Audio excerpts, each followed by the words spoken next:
ప్రభువైన యేసుక్రీస్తు నామమున మరలా ఈ నేటి వరకు కార్యక్రమంలో మిమ్మల్ని కలుసుకోవడం ఎంతో సంతోషం. ఈ రోజు మనము అతి ముఖ్యమైన 2-3 విషయాలు చూడబోతున్నాం. రండి నేటి వరకులోనికి వెళ్దాం. మొదటిదిగా ఈ ఇజ్రాయెల్ ఇరాన్ వార్. ఈ వార్ ఇప్పుడు మనం ఎదురు చూసినా మరో ఘట్టానికి వెళ్ళింది.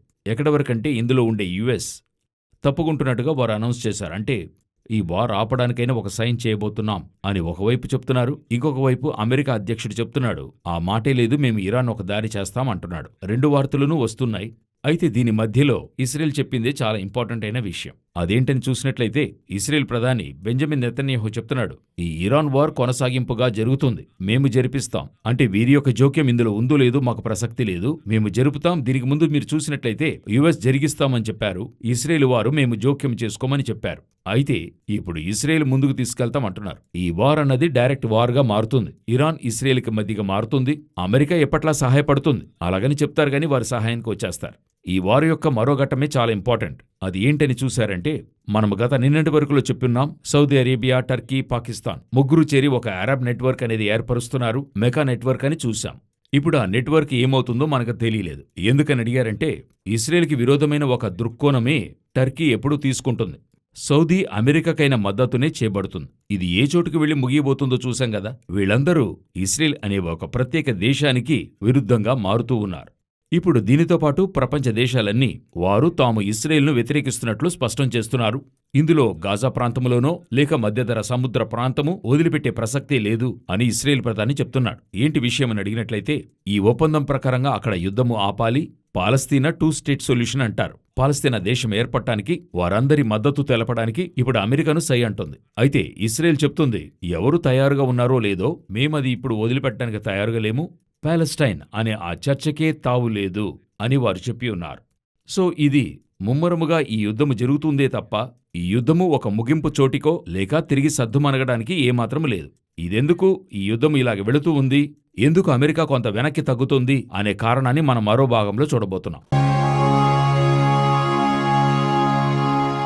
ఇప్పుడు అమెరికా ఇందులో నుండి నిష్క్రమించడానికి చూస్తున్న కార్యాలు ఏంటని చూస్తే, అమెరికా వారి ఆర్థిక పరిస్థితి చాలా మోసమైన స్థితికి దిగజారుతుంది.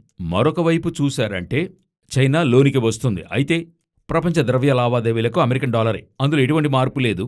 అయితే చైనా వారి ఆధిక్యము అధికమయ్యే కొద్దీ అమెరికా ఆర్థిక వ్యవస్థ దిగజారింది. మధ్యలో కూడా ఆ అమెరికా అధ్యక్షుడు చైనాకి తన వ్యాపార దిగ్గజాలను తీసుకెళ్లి ఏమేమో చేసి చూశాడు. Trump basically business man. ప్రతి ఒక్కరికి పూర్వాపరాలుంటాయి కదా. అధ్యక్షుడు కాకముందు హిల్లరీ క్లింటన్ ఒక విదేశాంగ మంత్రిగా ఉండారు. అప్పటి ఒబామా గవర్నమెంట్ లో ఒకరేమో వకీలుగా ఇలాగా ఉండేవారు కదా. అదేవిధంగా ట్రంప్ ఒక బిజినెస్ మ్యాన్. సో ఆయన ఆర్థికాన్ని ఎక్కువ కాన్సన్ట్రేట్ చేస్తాడు. సో చైనాకి వెళ్లి ఇవేవన్నా కాపాడుకోవచ్చు అనుకున్నాడు, కుదరలేదు.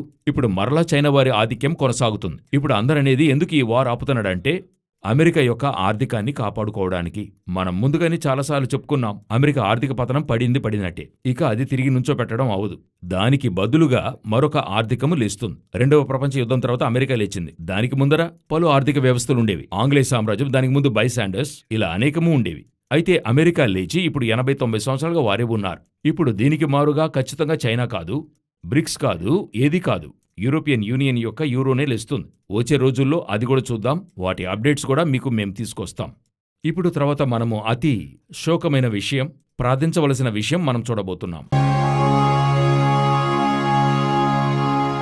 అస్సాంలో ఇంతవరకు మనం చూడని స్థాయికి చరిత్రలో ఇటువంటిది జరగలేదు.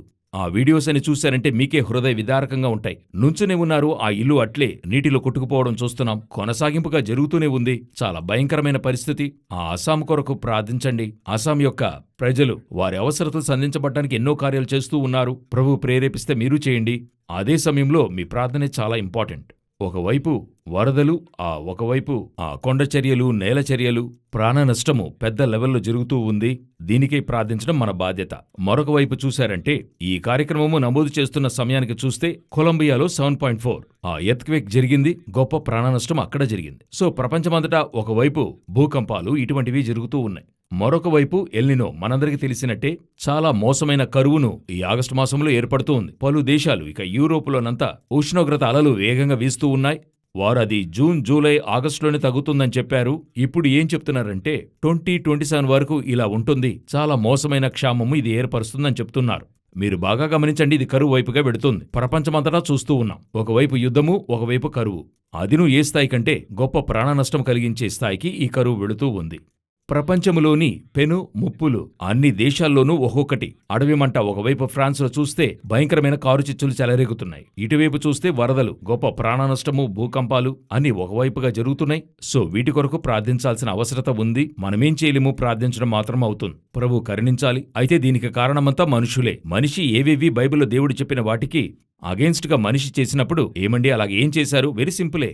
దేవుడు భూమి మీద ఎలా జీవించాలని ఒక నిర్వచనం ఇచ్చాడు. కాని అధికంగా పైలించేసి 100-200కైన భవనాలు లేపుతున్నప్పుడు భూమి పైభాగము బరువెక్కుతుంది, క్రింద వెయిట్లెస్ అయిపోతుంది. క్రింద పైన పరిభ్రమించేప్పుడు ఒకచోట భూకంపం ఏర్పడుతుంది. అర్థం కావాలని చెప్తున్నా. ఈ విధంగా న్యూక్లియర్ పేల్చి చూడటం, ఆ చెత్తను తీసుకెళ్లి నింపడం, ఇటువంటి విషయాలని చేరే భూమి ఆ యొక్క రియాక్షన్, ప్రకృతి తన యొక్క కార్యాలను వెల్లడి చేస్తుంది. సో దేవుడు చెప్పినట్టు జీవించే వారికి ఇదేది కూడా సమస్య కాదు. చివరిగా ఒక అతి ముఖ్యమైన, అంటే బైబిలు చెప్పిన ప్రవచనం అట్లే జరిగింది. దాన్ని చూసే మనం ముగించబోతున్నాం. అదేంటో చూశారంటే, సింగపూర్ నుండి స్నేహితులు ఒక న్యూస్ పంపాడు. ఏంటంటే, సింగపూర్లో అన్ని పిల్లులకు ఖచ్చితంగా బయోచిప్ పెట్టమని అనౌన్స్ చేస్తున్నారు. అంటే ఆ జీవి యొక్క, ఆ జంతువు యొక్క డీటెయిల్స్ అన్నీ అందులో ఉండాలి. పేరు నుండి దానికి ఒక నెంబర్ ఇస్తారు. అందులో రేడియో ఫ్రీక్వెన్సీ ఉంటది. అదొక ట్రాకింగ్ సిస్టమ్ గా ఉంటది. దానితో పాటు ఆ ఓనర్ పేరు, లైసెన్సు అన్ని కూడా అందులో ఉంచి ఒక మస్ట్ గా మార్చారు. ఇది ముందుగానే పలు దేశాల్లో ఒక ఆప్షన్ గా ఉండింది. ఇప్పుడు ఒక మస్ట్ గా మారింది. మరొక లెవెల్, ఇప్పుడు ఇండియాలో ఒక వార్త ఒకరు మనకి తెలియజేశారు. అది మీకు తెలియజేస్తాను. అదేంటంటే, సమీపంలో, ఇది క్రైస్తవులకు జరిగిందే, సమీపంలో చూశారంటే వారి యొక్క కంపెనీలో ఒక టెక్నాలజీ, ఒక ఈజీగా వాడకానికి వచ్చేటువంటిదైనా ఒక కార్యాన్ని చేశారు. ఏంటంటే, కుడి చేతిలో బయోచిప్ వేసుకుని ఉన్నారు. ఈ బయోచిప్లో ఆధార్ నెంబరు, పాన్ నెంబరు అన్నిటినీ లింక్ చేయడమైంది. అది వారికిని తెలియదంట, ఎవరికంటే కూడా ఉన్నవారికే తెలియదు. అది తీరా పరీక్షిస్తే గాని అది చేతులు వేశారనేది తెలియవస్తుంది. ముందుగానే స్టాక్ హోంలో ఇవన్నీ ఉన్నాయి. స్వీడన్ స్టాక్ హోంలో తలబెట్టారు. పలు దేశాలు చూస్తూ ఉండేవారం. ఇప్పుడు మన దేశంలోనికి అది వచ్చేసింది. ఇప్పుడు అందరి కుడి చేతిలోనూ చూశారంటే ఒక నంబర్, ముద్ర, ఒక పేరు. ప్రకటన 13, 16, 17 మన కంటికి ముందుగా సంభవిస్తుంది. ఇప్పుడు ఇందులో ఏముంది, ఇందులో తప్పేముంది అని అడిగే స్థానంలోనే క్రైస్తవ్యం ఉంది. ఎందుకంటే ఇది టెక్నాలజీ. కొందరు క్రైస్తవులకి ఒక ఆలోచన ఉంది. ఏ ఒక కార్యం వచ్చినా ఫస్ట్ అది చేయడంలో వారికి ఒక అతిశయం ఉంది. ఎటువంటి ఫోన్లో క్రొత్త కార్యాలు వచ్చినా సరే, లేక ఇప్పుడు మన కార్డే ఉంది, ఈ కార్డులోనే ట్యాప్ సిస్టమ్ అనేది ఉంది. మీరు వెళ్ళి స్వైప్ చేయక్కర్లా, అలా ట్యాప్ చేస్తేనే పే చేయగలము. ఇవన్నీ కూడా ఎక్కడ చూడగలమో వచ్చిన వెంటనే క్రైస్తవులు ఇది మొట్టమొదటిగా చేయడం చూస్తున్నా. ఎందుకంటే వాళ్ళకి ఆ అడ్వాన్స్లోకి వెళ్లాలనేటువంటి ఆలోచనలు చాలా ఉన్నాయి. అదే వారిని పట్టుకుంటుందనుకుంటున్నా. ఎందుకంటే ఇప్పుడు కుడి చేతిలో వాక్యము తేటగా ఉంది. నంబర్, ముద్ర, సంఖ్య వేస్తారని చెప్పి. అయితే ఇప్పుడు అది వచ్చింది, అది అంగీకరిస్తున్నారు, వేసుకుంటున్నారు. ఇందులో ఏముంది అని అడగనారంభిస్తున్నారు. ఎంతో దూరములో లేదు.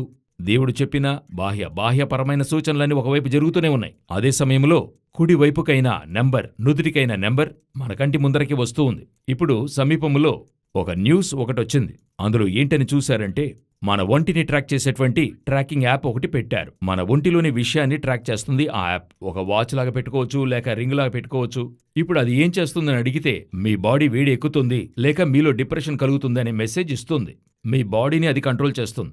ఇది ఏం చేస్తుందని ఆఖరికి చూశారంటే, ఒక గొప్ప మానసిక కుంగుబాటులో ఉంచుతుంది. ఒక బర్త్డే రోజున ఒకరికి హఠాత్తుగా యాప్ నుండి ఒక మెసేజ్ వస్తుంది, మీ శరీరము ఒక మోసమైన కండిషన్లో ఉంది, వారు బాగానే ఉన్నారు. వీళ్ళకేంటంటే, కొంతమందిని చూశారంటే ఫోన్ని గెలుగుతూ ఉంటారు. ఈ యాప్ నుండి వచ్చే మెసేజ్ చూస్తుంటే ఏమో అయిపోతుంది అని చెప్తూ వారు డిప్రెషన్, స్ట్రెస్లోకి వెళ్ళి మరో కండిషన్కి వెళ్తారు. ఎందుకు చెప్తున్నా, ఇప్పుడు మనము మన ఒంటిని యాప్ నిర్ణయించే స్థలానికి మనం వచ్చాం. ఇప్పుడు ఇది అనేక చోట్ల వద్దని ప్రజలు ద్వేషిస్తున్నారు. ఏంటి కారణం అంటే, ఒకవైపు ఏంటి కారణం అంటే, ఆ యాప్ నమ్ముకుని వారి లైఫ్ పోవడం వల్ల అధిక డిప్రెషన్, స్ట్రెస్లోకి వెళ్తున్నారు. ఎప్పుడు ఒక ఆవిష్కరణ ఎందుకు కనిపెడతారంటే, మనం రిలాక్స్ కావాలని కనిపెడతారు. కానీ ఇప్పుడు కనిపెట్టే అనేక కార్యాలు మనల్ని డిప్రెషన్లోకి, స్ట్రెస్లోకి నడుపుతుంది. దాని యొక్క అంతమే ఈ కుడి చేతిలో బయోచిప్ వేయడం. ఇప్పుడు ఆరంభించున్నారు. దేవుడు చెప్పిన దీర్ఘదర్శనములన్నీ కూడా స్పష్టంగా జరుగుతూ ఉన్నాయి. ఇక కాలము ఖచ్చితంగా చెల్లదు. దేవుడు బహుశీఘ్రముగా వస్తున్నాడు. చివరిగా ఆసం కొరకు ప్రార్థించడం మరవవద్దు. ప్రభు చిత్తమైతే రాకడ ఆలస్యమైతే మరలా కలుసుకుందాం. God bless you.